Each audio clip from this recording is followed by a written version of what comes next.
invitación y déjame regresarle la flor a Lina, a quien conozco hace muchos años, que quiero mucho y es de verdad, sé que todo el auditorio reconoce que es un privilegio escuchar siempre su análisis y te agradezco mucho además poder compartir este espacio contigo.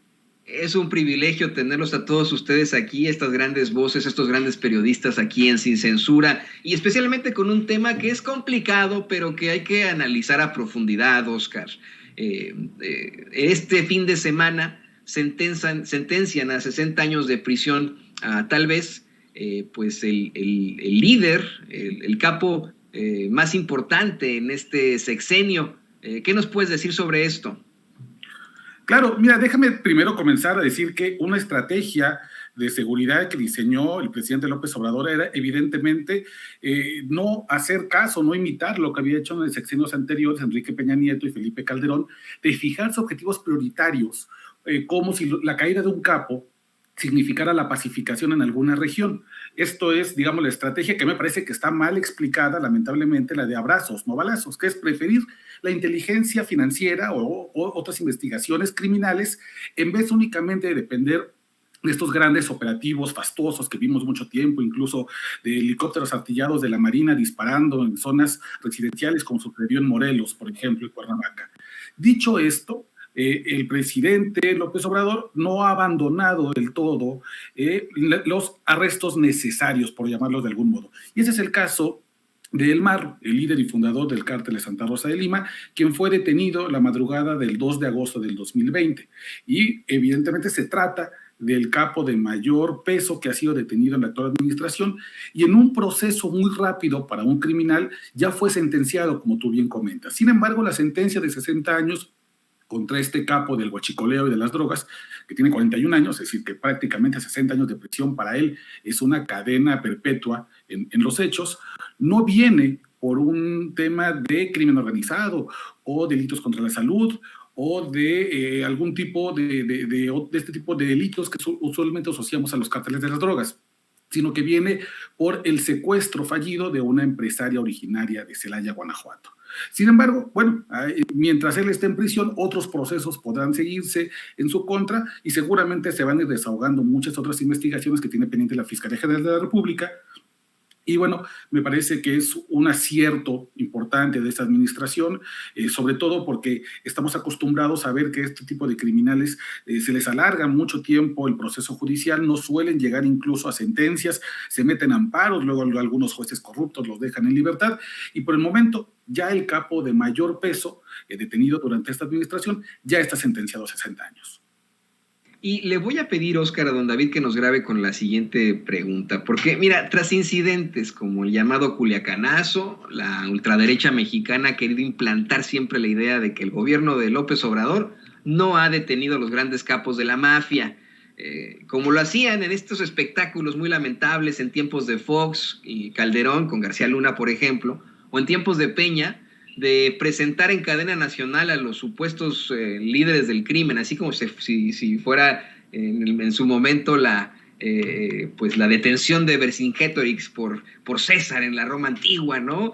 Yo te quiero preguntar a ti como experto, como periodista especializado en crimen, ¿sigue siendo necesario la captura de estos grandes líderes, así como ocurrió aquí en Estados Unidos en los años 30 con Al Capone, como ocurrió en su momento con el Chapo Guzmán?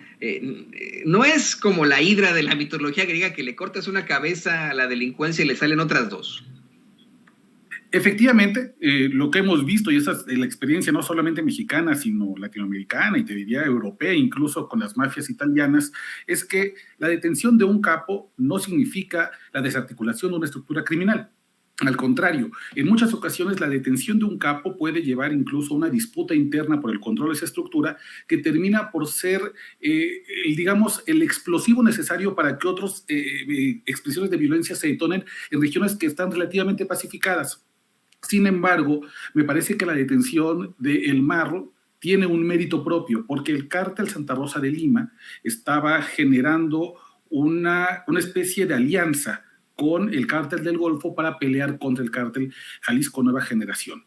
Y al desarticular la estructura en lo alto, es decir, tras haber detenido al Marro, lo que sí se generó fue una especie de vacío de poder, de de poca verticalidad dentro de la estructura, y gracias a eso hoy el cártel Santa Rosa de Lima ya no existe prácticamente en Guanajuato. Es de las pocas experiencias que yo conozco donde sí la detención de un capo sí lleva a la desarticulación de la estructura criminal. Sin embargo, el hecho de que esta estructura ya no exista no significa que con ella se fueron todos los criminales.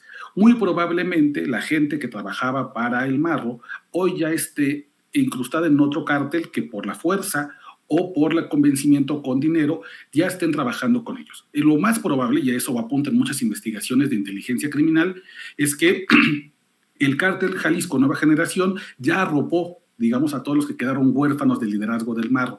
Y entonces probablemente veamos que el cártel Jalisco Nueva Generación comienza a tener una expresión mucho más viva dentro de Guanajuato, principalmente atraídos por el negocio del huachicoleo. Así que, si bien es de celebrarse una detención y una sentencia pronta, no hay que perder de vista justamente otros procesos que se detonan a partir de eso, como el reclutamiento de más personas para un cártel de expansión, como es el cártel Jalisco Nueva Generación, y justamente que cuando el gobierno detiene a un capo, lo que hace es sin querer, y eso sucede en todos los gobiernos del mundo, le dan mayor viabilidad a los enemigos de ese cártel. Entonces, a la decisiva operación contra un grupo criminal o contra un capo, siempre debe seguir después la detención del otro, del enemigo, porque si no empiezas a generar condiciones para que haya un cártel hegemónico y único en una región, y eso es muy peligroso para la viabilidad del Estado.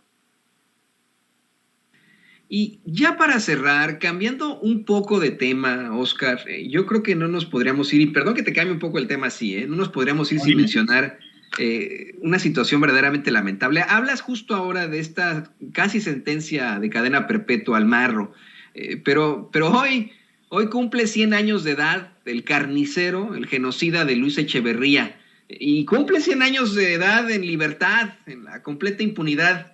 ¿Qué opinión tienes sobre esto, Oscar? Bueno, es que esta boda que ha hecho el poder criminal con el poder político. No podemos comenzar a entender este tipo de impunidades, este tipo de episodios vergonzosos en México, si no hablamos necesariamente de la impunidad y de los pactos que se crean para que estos tipos de personajes puedan seguir existiendo. El mismo pacto de criminalidad y político que tiene hoy en libertad a Luis Echeverría es el mismo que tuvo en libertad al Marro. Es decir, existen este tipo de personajes porque le generan algún tipo de beneficio económico, político, social a otros personajes. Están todos coludidos y están todos metidos en el mismo pacto de silencio. Y yo creo que por eso es muy importante comenzar a hablar de este tipo de negociaciones en lo oscurito que mantienen en libertad a estos personajes, porque en la medida que más hablemos de ello y más se discuta estos.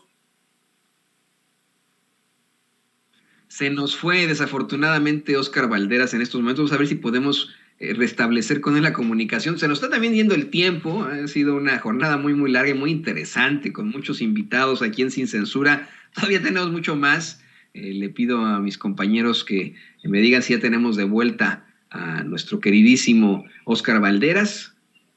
¿Todavía no? Híjole.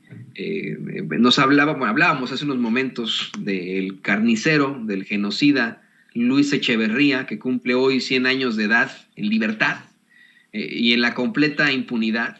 El periodista especializado en crimen, nuestro queridísimo Oscar Valderas, bueno, pues nos explica que esto se plantea con la boda que ha hecho el poder criminal con el poder político. Te escuchamos, querido Oscar, se nos fue la comunicación, te ofrecemos disculpas. No, discúlpame, fue aquí un problema aquí en el edificio, en la casa de todos ustedes. Te decía que hay un pacto evidentemente criminal y político que mantiene este tipo de personajes en libertad, y también evidentemente hay un sistema judicial que no tiene ningún tipo de prisa por ir al pasado y recordar y darle garantías de no repetición y de no revictimización a quienes hoy lamentablemente siguen sufriendo los estragos de las decisiones de este expresidente infame. Yo creo que es importante también traer a la memoria, no solamente cuando hablamos de Luis Echeverría, no solamente hablar de él, sino hablar al mismo tiempo de las víctimas, de los sobrevivientes, de los episodios. Y en un momento histórico en el que vivimos con una hiperinformación todo el tiempo, yo creo que justo hacer un alto en el camino como lo estamos haciendo nosotros y recordarle a la audiencia que Luis Echeverría sigue vivo y sigue impune y sus víctimas y sus sobrevivientes aún esperan justicia, es parte de ese recordatorio diario frecuente que hay que hacernos para que no nos vuelvan a suceder los hechos que lo llevaron a ser infamemente conocido a este hombre. Hay muchas tentaciones todavía, te diría yo, en el poder público para que Echeverrías sigan existiendo, principalmente en municipios, en comunidades alejadas, en ejidos. Todavía existen ese tipo de políticos que aún ven en estas figuras autoritarias a sus ídolos. Principalmente me parece que hay una derecha que todavía conserva estos rasgos dictatoriales. Así que traerlo a la mente, traerlo a la conversación diaria, me parece que es una labor de contexto, de memoria y de justicia. Así es, así es. Y bueno, a pesar de sus 100 años, a pesar de su senectud, tendría en todo caso que enfrentar las consecuencias. Muchísimas gracias, Óscar Balderas. Por favor, compártenos tus redes sociales. Hay muchas preguntas en el chat, gente que quiere ponerse en contacto contigo. Como siempre, un gran análisis muy a profundidad de estos temas de crimen tan importantes. Por favor, compártenos tus redes sociales. Claro que sí, en Twitter estoy como @OscarBalmen y ahí ya saben bien que mi tema es el tema de crimen organizado, violaciones a derechos humanos, cárteles de las drogas. Cualquier cosa que deseen compartirme por ahí, estoy muy abierto y agradecido con todos sus comentarios. Sepan que en muchas ocasiones los mensajes que llegan anónimos se quedan, son fuentes que resguardaré con aprecio y con agradecimiento, y ahí estamos pendientes de qué sucede. Este país sigue promediando lamentablemente 95 homicidios al día, es la gran crisis de seguridad y todavía hay que darle mucho para adelante para poder entender estos procesos de crimen para llegar a la paz que tanto anhelamos. Nuestro compañero, colega, periodista especializado en crimen organizado, Óscar Balderas, aquí en Sin Censura. Muchísimas gracias, querido Óscar. Y miren, lo que vamos a nuestro siguiente invitado, que se nos están yendo los